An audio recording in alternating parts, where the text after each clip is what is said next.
მოგესალმებით, თქვენ უყურებთ ქართლის სტუდიას, მე გიორგი ახალკაცი ვარ. 2018 წელს შიდა ქართლში 405 საგზაო სატრანსპორტო შემთხვევა დაფიქსირდა. ავარიის შედეგად სულ 47 ადამიანი დაიღუპა, დაშავდა 694. სპეციალისტები ამბობენ, რომ საგზაო შემთხვევების გამომწვევი მიზეზი მძღოლების დაუდევრობა, სატრანსპორტო საშუალების გაუმართავობა და ასევე გაუმართავი ინფრასტრუქტურაა. მაგალითად, გორში მძღოლები ამბობენ, რომ საგზაო შემთხვევები არასწორად დამონტაჟებულ საგზაო ნიშნებს და მონიშნებს უკავშირდება. ამის პარალელურად გორის ბიუჯეტში გასულ წელს 3 მილიონი ლარი შევიდა, რაც 2017 წლის მაჩვენებელს ორჯერ აღემატება. მოდით ერთად ვნახოთ, სად არის გორში ეგრეთ წოდებული შავი წერტილები, სადაც ყველაზე ხშირად ხდება ავტოსაგზაო შემთხვევები. სიუჟეტის დასრულების შემდეგ სტუმრებთან ერთად დაგიბრუნდებით.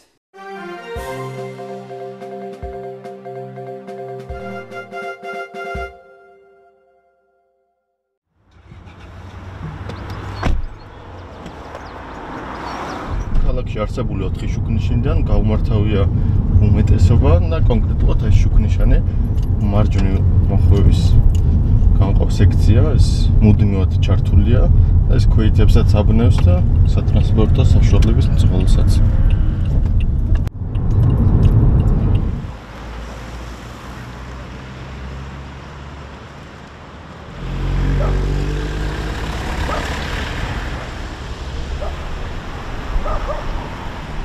უნდა აღინიშნოს, რომ ზოგიერთ შემთხვევაში ზებრა გადასასვლელები არც არის უკვე ისე არის გაცრეცილი, რომ აღარ ჩანს კარგად და ხანდახან თუ არ იცი, რომ იქ ზებრა გადასასვლელია, როგორც ფეხით მოსიარულეს, გიჭირს კიდეც ვეღარ იგებს სად გადახვიდე. აი თუნდაც ამ კონკრეტულ შემთხვევაში აი აქ ნიშანი არსად არ დგას, რომ უნდა დაუთმოთ გზა ყველა სახის სატრანსპორტო საშუალებას და უბრალოდ გორელებს ასე დამახსოვრებული გვაქვს, უნდა დაუთმოთ. ნიშანი არსად არ დგას. ბოლო წლების განმავლობაში გამოსწორდა მდგომარეობა, ნიშნების კუთხე დახაზვები, ზებრები, როგორ არის, როგორც მძღოლდება? არა, დახაზვა უნდა. აი ამ ზებრებსა და მანიშნებლები კი არის ახლა ნიშნები, მაგრამ მაინც ახლა ასფალტზე თუ იქნება დახაზული და რამე უფრო შესამჩნევი იქნება და უფრო კარგი იქნება. დახაზული ახლა ზოგიერთ ადგილზე მართლა უწესრიგოდ არის. მაგრამ ზოგან რა ვიცი, არც არის მონიშნული, აბა დახაზული არ არის. გადასასვლელები უკვე აღარა ჩანს. ისე დანარჩენი პრობლემა არაფერი არ არის. დისტრიბუტორები დადიან როგორც სხვა ხალხი სუპატარა მიჩებია. როგორ გაიქრულოთ, როგორ გამოვიოთ. ხიდან მომავალი ავარია მოხდა და მანქანა მე ორიენტაცია დაკარგა და დაიდო. ტოვექით გაეს ნიშანი ეგ. და რამდენი ხანია რაც აღარ დგას? რავი, რა გითხრა, ალბათ იქნება ერთი თვე, გორკის ქუჩა ცოტა ფართო ქუჩაა და ეს იყო ხოლმე ადრე ცენტრალური გზა. ეხლა შაუმიანის ეს სამების ქუჩა გახდა და აი ზნაკები დგას და არ უყურებენ ამ იმას რა, ნიშნებს რომ გააჩეროს მანქანა გაატაროს. ხდება ავარიები და უკეთესი იქნება თუ ისინი დაიდგმევან რა შუქნიშნები. უფრო შეამჩნევენ და დარეგულირდება მოძრაობის წესები. თავარი ქუჩა ახლა ეს იყო, მაგრამ აქედან რომ გასვენებები და ისინი ხდება, იმიტომ გადმოიტანეს თავარ ქუჩად სამების ქუჩა, რომ ასვენებენ, მაგრამ მანდ არ არის მნიშვნელობა, ფაქტი ის არის, რომ არ უყურებ, თვითონ მძღოლია რა. მძღოლების ბრალია, უყურადღებოთ მოდიან, არ უყურებენ. მეებს და აგერ ეკითკენაც აყენია, აქეთაც აყენია, დახაზულიც არის, რომ უნდა გაჩერდეს, ინიშნება რა, არავინ არაფერს არ აკეთებს. როგორც მძღოლი გეტყვით იმას, რომ არის ესეთი შემთხვევები, როდესაც თვითონ ფეხით მოსიარულეები არ ღვევენ წესს და არ გადადიან იქ, მოკლედ სადაც უნდათ იქ გადადიან, რაც აფერხებს მოძრაობას.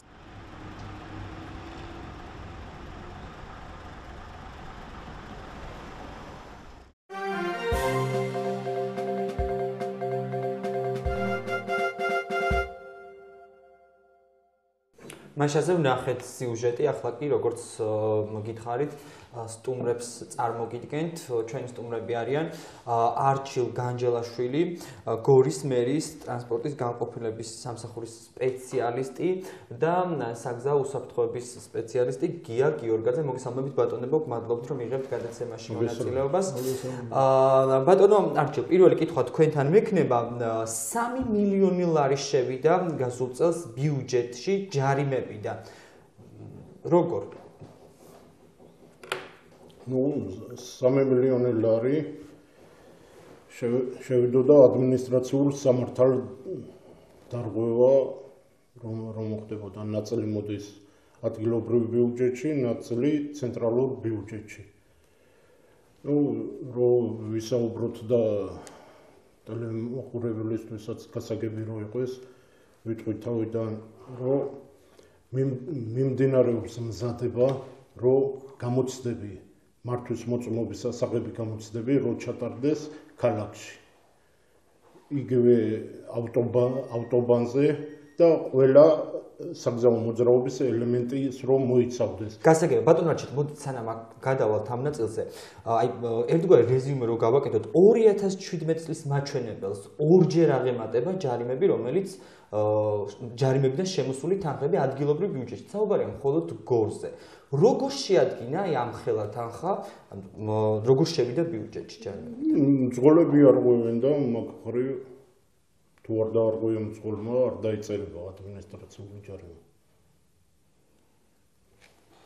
რა სახის დარღვევები ჭარბობს, რის გამოც ჯარიმებს ჯარიმებს შემოსავლობენ? ჩვენ არ მუნიციპალიტეტი არ აჯარიმებს, ეგ უშუალოდ საპატრულო პოლიცია. თქვენ არ გაქვთ ინფორმაცია რა სახის ჯარიმები? ჩვენ არ აქვს მაგის მონაცემები. რა სახის ჯარიმები შედის? თქვენ რას აკეთებთ, რომ აი დავუშვათ ქალაქში უკეთესი მდგომარეობა იყოს ამ კუთხით და ჩვენ გვევალება ადგილობრივ გზების საგზაო ორგანიზება. ამ ხრივ წაგან დავიწყე რომ უნდა მოხდეს მართვის მოწმობების გამოცდის შაბარება როგორც ქალაქში ისე ავტობანზე შემუშავებულია მომსახურებების აგენტუმში შემუშავა 5 მარშრუტი უშუალოდ რომ გორში მოხდეს შესულია ყველა ელემენტი რკინიგზაზე გადასვლა გვირაბი წრეზე მოძრაობა შუქნიშანი აბსოლუტურად ყველა ელემენტია შესული. ამასთან დაკავშირებით მზადდება მომზადების პროცესია პროექტი. პროექტი მზადდება ორ ნაწილად. ნაწილს დააფინანსებს მუნიციპალური განვითარების ფონდი, ნაწილს დააფინანსებს მერია. მერიის ნაწილში, რაც არის უშუალოდ 2/3-ს აფინანსებს MGF-ი მუნიციპალური განვითარების ფონდი, დაახლოებით 1/3 ნაწილს გორის მუნიციპალიტეტი. გორის მუნიციპალიტეტმა რაც უნდა დააფინანსოს ეს პროექტი უკვე მზად არის, მომზადებულია, შეთანხმებულია იმასთან, საპატრულოსთან, გორის მუნიციპალიტეტის ნაწილი და ეხლა მიმდინარეობს ექსპერტიზა ამის. დაახლოებითი თანხა 784,000 წარმოადგენს. ნუ ამ წუთში რომ მოვდიოდი, ვინც არის პროექტის ავტორი, მასთან მქონდა საუბარი, ხვალ არა და ხვალ დასვენების დღე არის და ზეგ უნდა დავსყიდეთ, პატრულს მქონდა შენიშვნები, უნდა გავიაროთ ეს შენიშვნები და ისიც დაახლოებით უკვე მზად არის რა, მონახაზის ყველაფერი მზად არის, მიდის შეთანხმება, როგორც საპატრულო პოლიციასთან, ისე მომსახურებების აგენტებთან და რა თქმა უნდა ჩვენთანაც. და ასევე საგზაო დეპარტამენტთან, რადგან ამ მარშრუტში ებმევა როგორც შიდა სახელმწიფოებრივი მნიშვნელობის გზები, ისე საერთაშორისო გზები, როგორც არის ავტობანი, გორის ცხინვალის გზატკეცილი და ასე შემდეგ რა. გასაგებია. ბატონო გია, რეალურად ეს მონაცემები გვაჩვენებს, რომ პრევენციული ღონისძიებები არაეფექტურია, რადგან ჯარიმების და არ ამცირებს დარღვევის ფაქტს. ხო, ბატონმა არჩილმას განაცხადა, რომ არ ღვევენ მძღოლები და ამიტომ გაიზარდაო. აი, ასეთი მაღალი მაჩვენებელი გასულ წელს 2017 წელთან შედარებით ორჯერ არის ჯარიმების რაოდენობა გაზრდილი. რამ განაპირობა ყოველივე ეს? მრავალი მიზეზია, რა თქმა უნდა. პირველი მე მგონი ეს არის თვითონ ავტომობილების რაოდენობის გზა. შევადაროთ რამდენი ავტომობილი დადიოდა დაუშვათ 17 წელში და რამდენი ავტომობილი დადის ახლა. ცხადია, ახლა ავტომობილების რიცხვის მატება გამოიწვევს ჯარიმების თანხის მომატებასაც. მეორე ფაქტორი ის არის, რომ ამ ახალ ავტომობილებთან ერთად ახალ მძღოლებსაც ვიღებთ, ცხადია. გაახალგაზრდავდა ძალიან მძღოლობის ასაკი.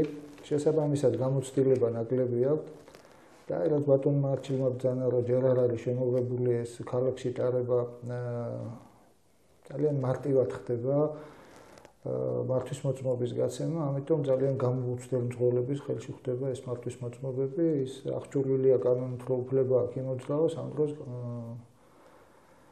ცოდნა არ აქვს საკმარისი, არც გამოცდილება არ აქვს საკმარისი და ეს არის ძირითადი მიზეზი, რამაც გამოიწვია ამ ჯარიმების ჩვენ ნახეთ სიუჟეტი, სადაც მძღოლები ამბობენ, რომ ძირითად შემთხვევებში ავტოსაგზაოს შემთხვევები უკავშირდება არასწორად დამონტაჟებულ საგზაო ნიშნებს და მონიშნებს, რა თქმა უნდა, სხვა პრობლემებს, სხვა მიზეზებიც არის, თუმცა ამ ხრივ არსებულ პრობლემებზე საუბრობენ ჩვენს ქალაქში მძღოლები. თქვენ რამდენად იზიარებთ მათ მოსაზრებას, რამდენად მწვავედ დგას ეს პრობლემა უშუალოდ გორში?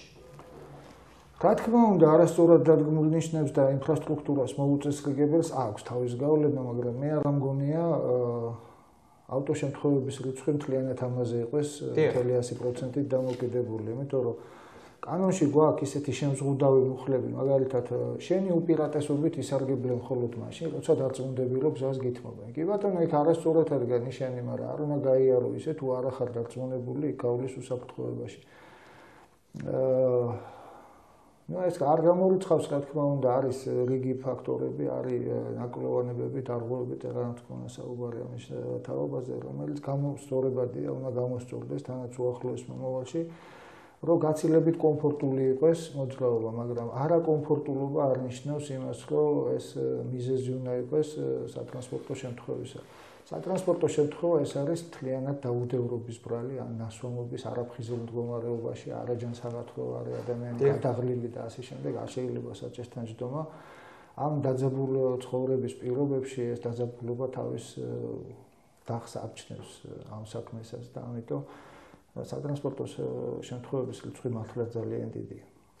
აი თქვენ რა პრობლემებს ხედავთ ქალაქში საგზაო ნიშნების და მონიშნების კუთხით, რომ უთხრათ მაყურებელს? ნიშნებზე მე ძალიან ბევრი ნიშანი დგა ისეთი, რომელიც არ უნდა იდგეს და არის ადგილები, სადაც უნდა იდგეს ეს ნიშნები და არ ადგას. ამაზე ქონდა არაერთხელ საუბარი ხელმძღვანელობასთან, მაგრამ რაღაცნაირად ვერ ხერხდება ამის გაკეთება, არ ვიცი რა მიზეზით ვერ ხერხდება, ალბათ ისევ ჩვენი ბრალია მოსახლეობის, რომ ვერა ვართ ისე კონსოლიდირებულები, რომ იმ დონეზე მოთხოვოთ მთავრობას, რომ სხვა საქმე გადავადებინოთ და ეს საქმე გავაკეთებინოთ. ხელშეზღუდული ბიუჯეტის ფარგლებში, რაც ჩვენი მერიას აქვს, ეთყობა აღარ რჩება იმდენი ფუფუნებისთვის ფული, რომ ყველაფერი უზრუნველყოს და პლუს ესენი შეცვალოს. ამიტომ რჩება ისე როგორც არის, გადის დრო და ეს ყველაფერი თავისებურად აისახება მერე ამ რთულ ცხოვრებაზე, ისედაც დაძაბულ ცხოვრებაზე, ეს ამდენი ნიშნები, ამდენი სულ გაფაციცებული უნდა იყოს ძალიან ახლო ეს ნიშნები დადგმული, რომელიც არ არის ესე საჭიროება რა. ამას აქვს თავის სტანდარტები, რომელიც არ აქვს საქართველოში ეს სტანდარტები შემოღებული, რაც კომუნისტების დროს იყო ეს სტანდარტები არც ის არ არის, თუ არ ყოფილი ოფიციალურად გაუქმებული, ისინი არ არის. ამიტომ სანამ ახალსახ შემოვიდეთ, ჯობია ისევ იმითი ვისარგებლოთ, იმიტომ არ იყო ისინი ცუდი სტანდარტები, ისინი ძალიან სერიოზული შრომის შედეგად იყო მიღებულები. ნუ რაღაცები, რა თქმა უნდა, შეიცვალა, იმებს ჩვენ შევწყვეტ, მაგრამ ძირითადი რაც იყო, ის ისევე დარჩა, ეს მთელ მსოფლიოში ჩვენ ვართ ვენის კონვენციის წევრი ქვეყნები. და ეს ვენის კონვენციის 198 ქვეყანაა გაწევრიანებული, თითქმის მთელი მსოფლიო. და ამ სტანდარტებით სარგებლობენ, ისე რომ ჩვენ ახალი რაღაც ისეთი მოსაგონარი არ აქვს, უბრალოდ უნდა გადმოვიღოთ და დაკანონდეს, უნდა არსებობდეს ეს სტანდარტი, მაგრამ თუ არ არსებობს, იმ სტანდარტითაც შეგვიძლია ვისარგებლოთ, არ არის ესეც პრობლემა. ამიტომ ნიშნების დადგმა, თქვენ გინახიათ, არის გზაჯვარედინები, რომლებზეც ნიშნები საერთოდ არ ადგა და არც არის საჭირო, ამას თანაბარ მნიშვნელოვანი გზების კვეთა ქვია, გზაჯვარედინები ქვია, არის არათანაბარ მნიშვნელოვანი გზაჯვარედინები, სადაც ნიშნები დგა, არის რეგულირებული გზაჯვარედინები, სადაც შუქნიშნები დგა, ანმარეგულირებელი. რის მიხედვით იყოფა? რატოა რომ ზოგან სულ არ არის ეს ნიშნები, ზოგან მარტო ნიშნებია, ზოგან შუქნიშნებია, ზოგან შერწყმულია შუქნიშნები ნიშნებთან. ეს ყველაფერი გამომდინარეა სატრანსპორტო ნაკადებიდან. არის იმხელა სატრანსპორტო ნაკადი, რომ ჩვენ აქ ნიშნები დავდგათ, თუ არ დავდგათ.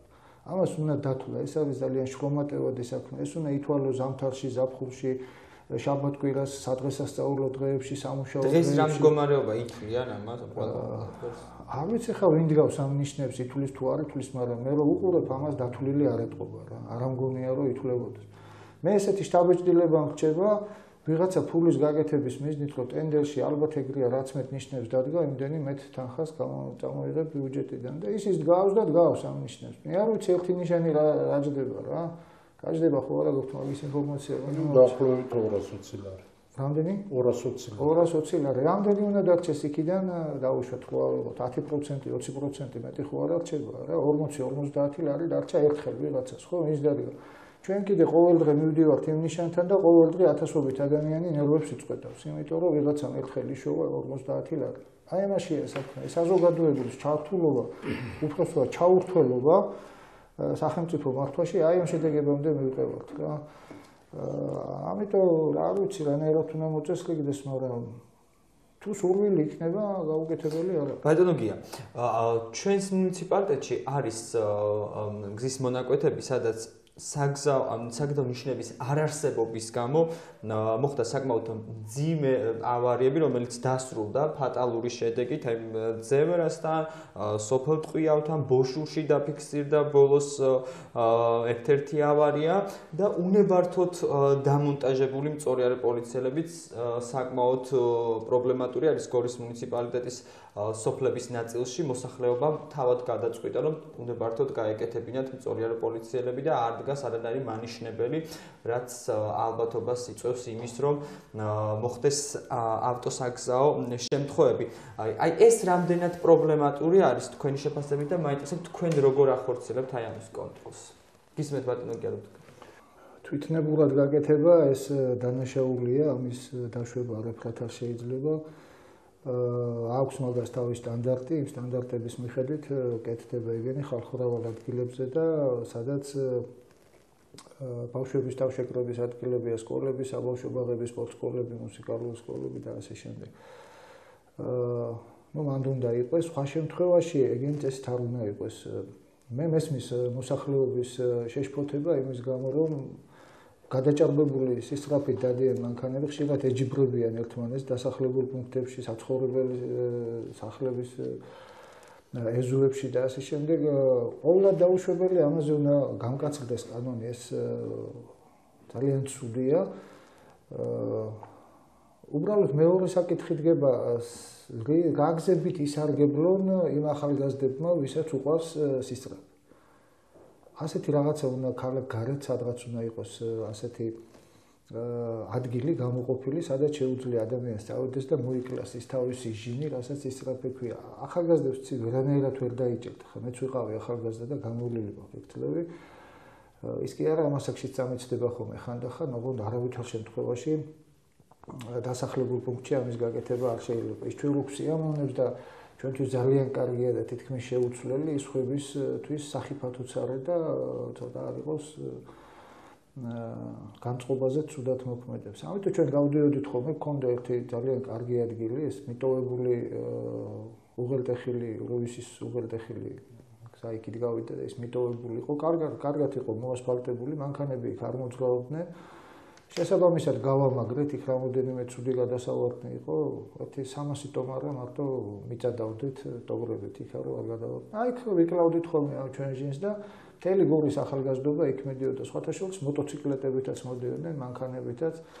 და რაღაცნაირად გქონდა ისე ნათქვამი, რომ ქალაქში ეს ისწრაფი არ უნდა გამოგვეყენებინა. ჩვენ თვითონ ვიცავდით ჩვენ ქალაქს, ჩვენთვისვე არ ითვლებოდა კარგ ტონად, როცა ქალაქში სწრაფად დადიოდი რა. აი რაც შეეხება ახალ ქუჩებს, რომელსაც აღვახსენე, ახლად რეაბილიტირებულ ქუჩების უმეტეს ნაწილში, რომელიც ჩამოვთვალე სოფლებში, არ არის საგზაო ნიშნები. აი ეს რამდენად პრობლემატური არის. საგზაო სატრანსპორტო შემთხვევებს აი ესეთი პირდაპირ კავშირი საგზაო ნიშნებთან არ აქვს. მე უამრავ უფრო მეტ მაგალითს მოგიყვანდა სტატისტიკას. თუმცა ფაქტია რომ დაფიქსირდა სწორედ ამ დაფიქსირდა, რა თქმა უნდა, ოღონდ ეგ არ არის საგზაო ნიშნების პრობლემა, ეგ არის თვითონ ცხოვრების პრობლემა, რომლებიც არასწორად მართავენ. მე ვიცი ტყვიავის მაგალითით, ეს რაც ჩამოთვალეთ, იქ სამი სულ ახალგაზრდა ბიჭი დაიღუპა. იქ იყო მინიმუმ 150-დან 180 კმ/სთ-მდე სიჩქარე. ეს არის წარმოუდგენელი სერიული მანქანით ამ სიჩქარის განვითარება.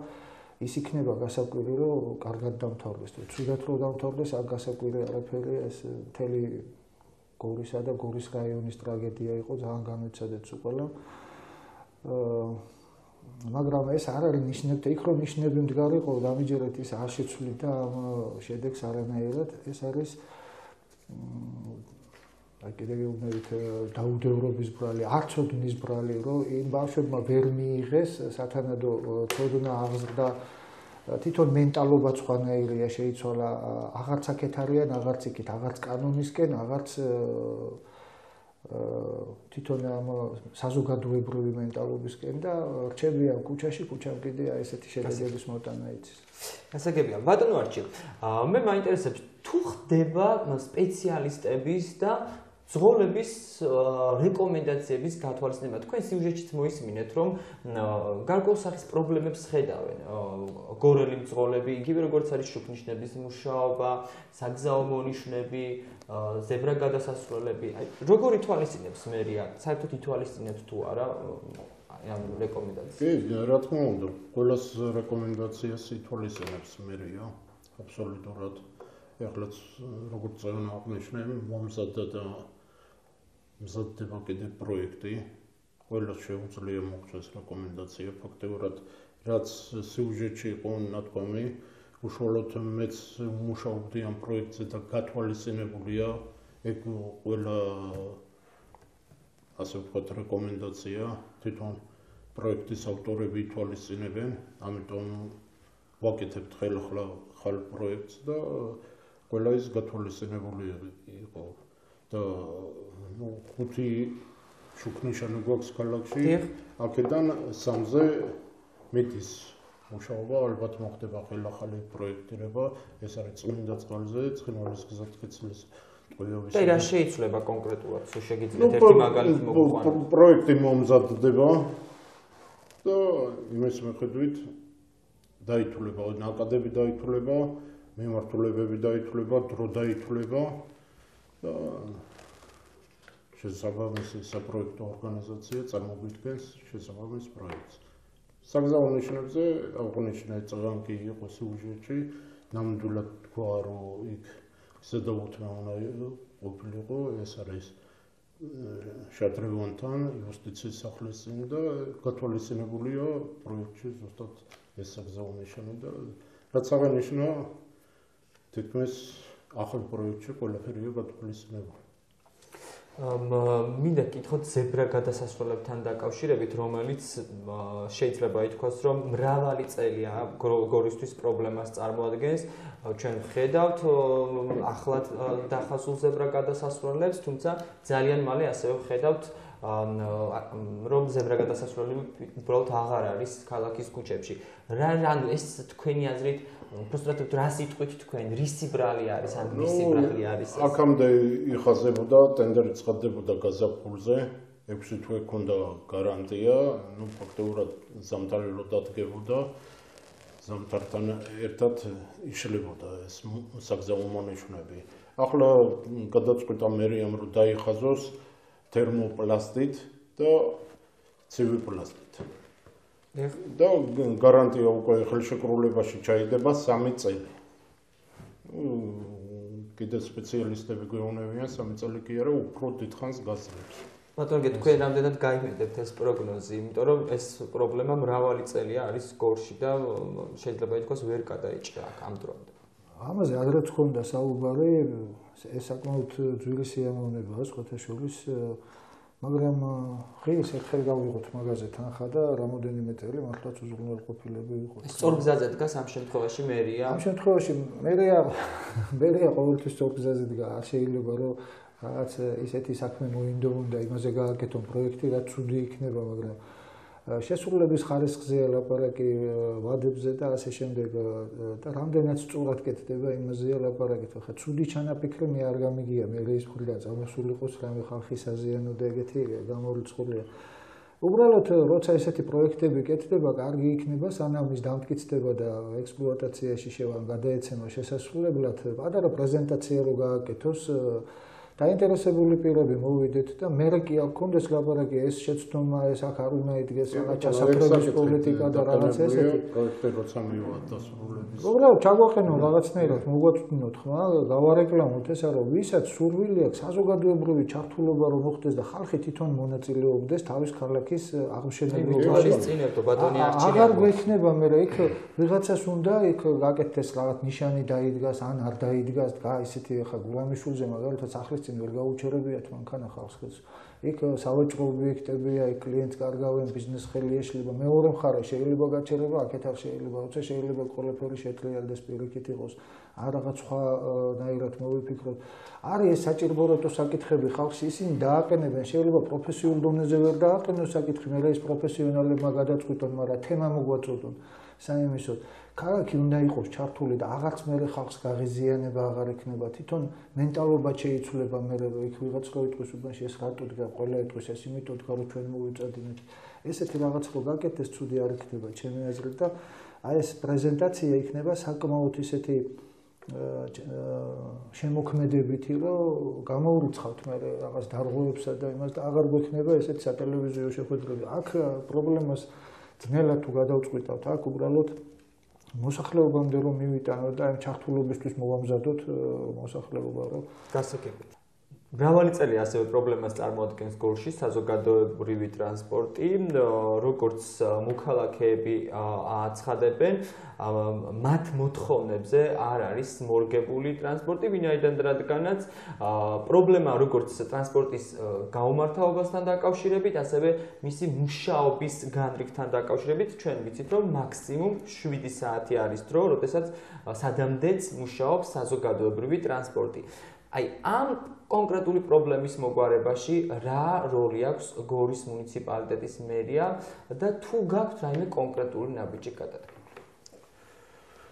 რაც შეეხება ამ პრობლემას, ამჟამად გორის მუნიციპალიტეტის მერია კანონის შესაბამისად ვერ არეგულირებს საზოგადოებრივ ტრანსპორტს. კანონის მიხედვით მარტო რეგულირდება თვითმმართველ ქალაქებში. ამ საკითხთან დაკავშირებით არის ორგანულ კანონში თვითმმართველობის შესახებ გათვალისწინებული, რომ მუნიციპალიტეტს შეუძლია დაარეგულიროს თავის ადმინისტრაციულ საზღვრებში, მაგრამ ლიცენზიებისა და ნებართვების შესახებ საქართველოს კანონში და ასევე საავტომობილო ტრანსპორტის შესახებ მარტო ითვალისწინებს თვითმმართველ ქალაქებში. ამაზე წლებია რომ მიდის მუშაობა, ასევე იგივე პრობლემაა სხვა მუნიციპალიტეტებში. იყო მე ზუსტად ვიცი რომ გავიდა პარლამენტზე პირველი მოსმენით, მაგრამ მე შეჩერდა რა.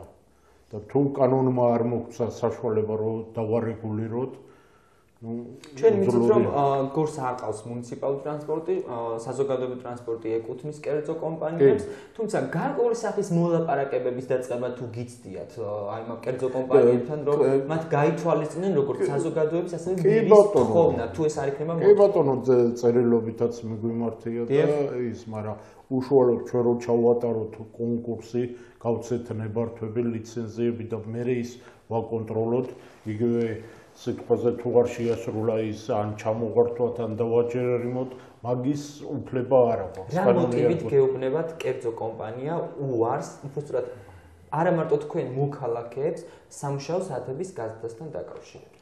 რო უკავშირდებით, თანხმდებიან კი გავზრდით ის, მაგრამ რეალურად ჩვენს ბერკეტები არა გვაქვს, უარს არ გვეუბნებიან. ყოველთვის სანახმარიან, ყოველთვის ის და თავისუფალი ბაზარია მაგ მხრივ და არა მომგებიანია. რატო? საღამოს საათებში. აღარა ყოფილი და ყველა უნდა იაროს დაწვას საწვავი. მოგებას თუ არ ანახულობს არ დადეს, თუ მოგება მე არაფერია. თუ შავს არ დავამატებთ კიდეზეც საღამოს საათებში და სხვა ხალხისა და რაღაცა ამიტომ ერდები. გასაგები.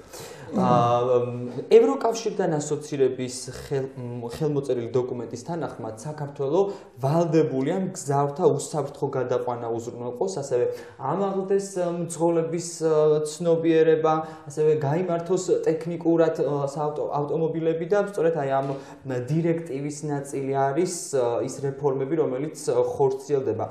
მინდა გკითხოთ ჭკვიან კამერებთან დაკავშირებით და ასევე ტექინსპექტირებაზე.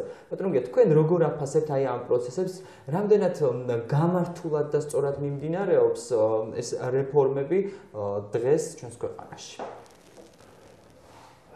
ინსპექტირება საერთოდ რატო გაუქმდა, არ ვიცი, მე ეს უფრო პოლიტიკური გადაწყვეტილება იყო, ვიდრე საჭიროებიდან გამომდინარე.